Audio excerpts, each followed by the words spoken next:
On Monday, Republican New York gubernatorial candidate Zeldin was heckled during a press briefing on crime.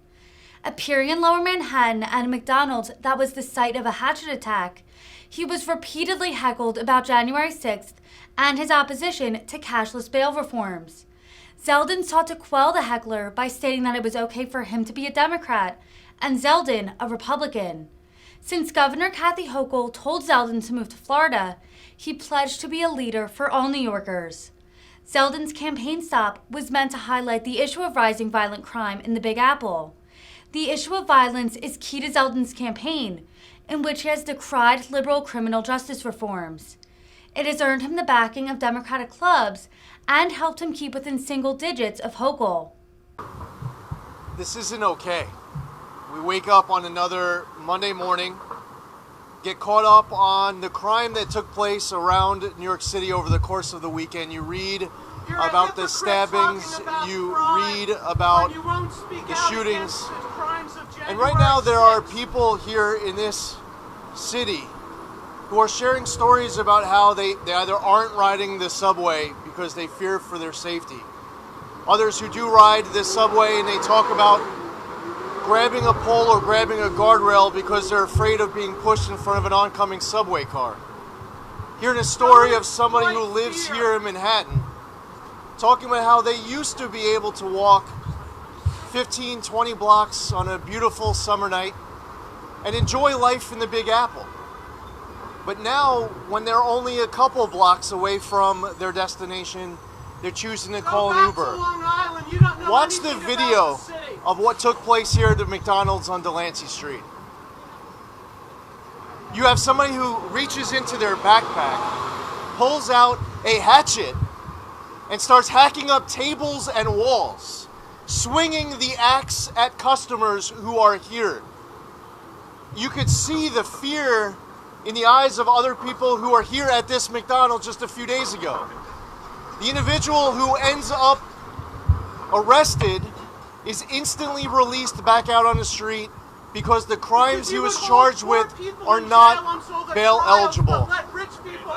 So this person is able to walk the streets free today. I believe that cashless bail should be overhauled. The mayor of New York City has called for a special session. The mayor is right in calling for that special session. I'm a Republican. He's a Democrat, but it's okay. This mayor is calling for a dangerousness standard to be added so that judges who would be getting a case like this would have the discretion to weigh dangerousness in deciding whether or not this person who was swinging an axe and breaking walls and tables in here and even slapped one customer shouldn't just end up right back out on the street with the judge having no discretion. Now, if you were to give your best example as to why there should be cashless bail, one would tell a story of somebody who commits a low-level offense. They have a clean record. They are not a flight risk.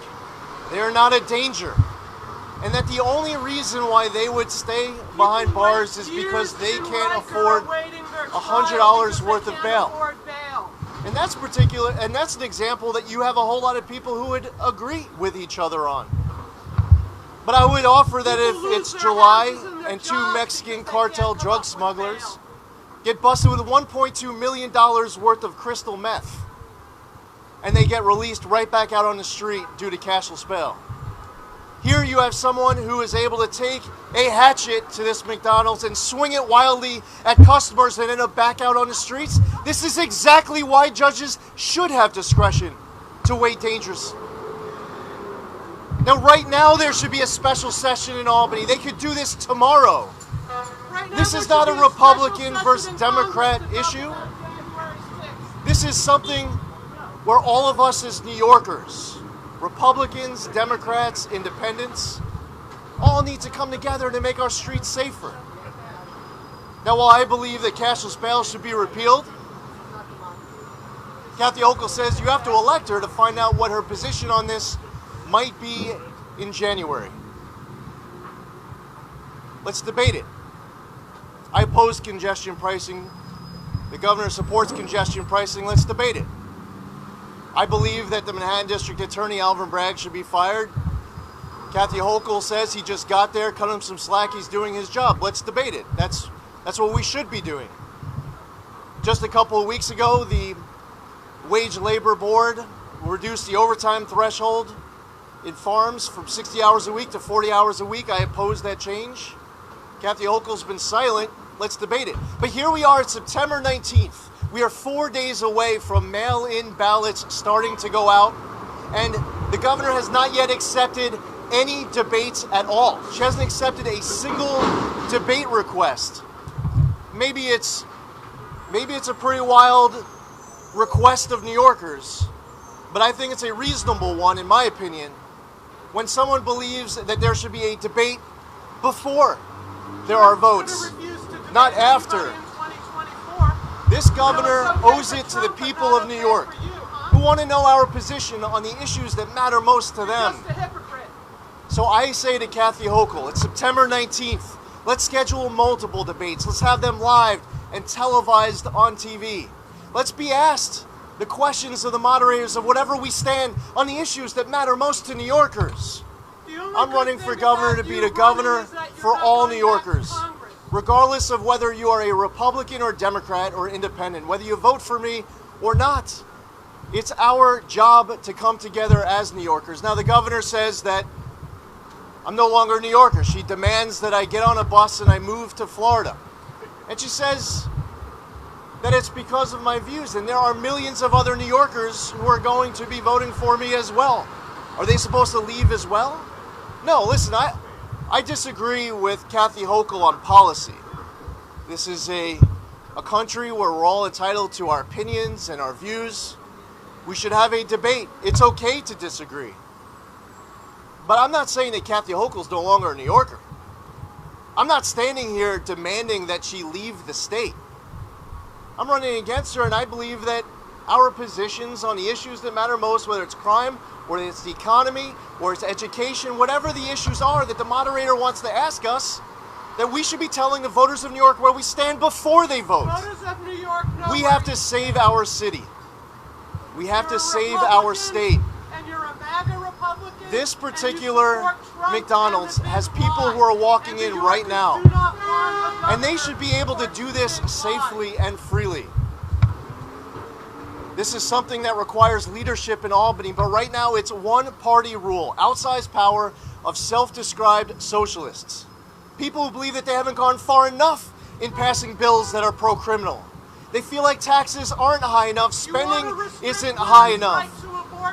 So, to Kathy Hochul, it's time to accept a debate. And I believe that if you are the governor of the state of New York, that you should be speaking out to condemn what happened at the McDonald's on Delancey Street just a few days ago. If you want to be the leader of the governor of the state of New York, you should be calling a special session today, and that the legislature should come back and overhaul cashless bail. And again, doesn't matter what party you are. Even Mayor Adams is asking for this from Albany. And he's not just being stonewalled in Albany, he's actually being attacked by members of his own party who are personally going after him. And I want to thank Mayor Adams for being willing to speak up on this issue. There are issues that I won't agree with Mayor Adams on, and that's okay. In this country, that is quite all right. But where there can be common ground, wherever that can be found, however possible, it's important that all of us work together to make sure that we don't have to wake up on a Monday morning watching this video and hearing the update that the person not only got arrested, but he was released and able to eat those fries before they got cold. And I'd be happy to answer any questions. In this case, is it something that needs to be done out of Albany in terms of changing bail reform, in your opinion, or does it seem as though he might have been undercharged in this case by the DA? I believe that even if you look at the offenses that were charged, the judge should have discretion. In this particular case, you have the facts before that judge. The judge is receiving the charges of the district attorney. And if that judge sees that this person was causing property damage alone, okay, so forget about the facts about the acts being swung near all of the different customers. The judge should still have discretion to weigh dangerousness to decide whether or not to put that person back out on the street. And is it a failure on the part of the Manhattan DA's office, in your opinion, also not bringing those charges? I mean, they probably could have charged him with something So severe. the video appears to show the suspect slapping one of the customers. That is something that could be charged. But regardless, as a district attorney is putting together facts, and the judge is deciding to charge the property destruction, even if that is all that is charged, the judge should have discretion. Now, in this particular case, as far as the district attorney goes, as you're reviewing the evidence, you have the videos, you're getting the witness testimony, you have NYPD doing their job as well. If there are any other additional charges to charge, that is something that the district attorney should pursue as well. Investigation is going forward on the petitions for the Independence Party. What is your take on that? Did someone do something wrong here, and was your campaign aware of it? Nothing else to add. Were you aware of what happened? I nothing else to add. But I would say that the story that came out with regards to Kathy Hochul getting $300,000 in donations from Digital Gadgets and then giving a no-bid contract the same day the offer was made, paying 45% less than what California paid, going through a middleman as opposed to going directly to the manufacturer of the COVID test, approving the deal the same day that the offer was being made, and then not even adjusting the deal for when you don't need as many tests. That reeks to high heavens, and that's not the first example of this governor doing that. It's time and again, when this governor came in August of 2021, actually at that moment, I had more money in our campaign account than she did in hers. And she decided that she needed tens of millions of dollars in order to run her campaign. But the only way for her to raise tens of millions of dollars for her campaign was to start selling access to the Capitol. We saw it with the Medicaid transportation contract. We saw it with the story regarding the state liquor authority license that was denied. But I believe that this case that came out, first reported by the Albany Times-Union, followed up by Chris Bragg at the Albany Times-Union, is absolutely devastating, and it should be investigated. Do you stand by John Haggerty? In what respect? Meaning, if he potentially submitted fraudulent documents. I'm not going into the hypotheticals. I have nothing to add. As I've pointed out in the past, same statement as when I was first asked about it.